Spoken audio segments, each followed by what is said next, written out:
கிருஷ்ணர் ஒரு தடவை ஹஸ்தினாபுரத்துக்கு போயிருந்தப்ப துரோணாச்சாரியர், கிருபாச்சாரியர், பீஷ்மர் அப்படின்னு எல்லாருமே கிருஷ்ணரை வரவேற்கிறாங்க. அப்ப கிருஷ்ணர் பச்சை வண்ணத்துல இருக்க ஒரு மாளிகையை காட்டி இது யாருடைய வீடு அப்படின்னு கேக்குறாரு. துரோணாச்சாரியர் இது என்னுடைய வீடுதான் மாதவா அப்படின்னு சொல்றாரு. அடுத்ததா கிருஷ்ணர் காவி நிறத்துல இருக்கும் ஒரு மாளிகையை காட்டி இது யாருடைய வீடு அப்படின்னு கேக்குறாரு.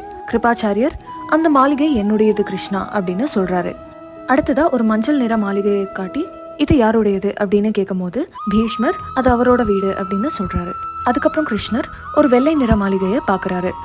விதுரர்ட்ட இது உங்களுடையதா அப்படின்னு கேக்குறாரு.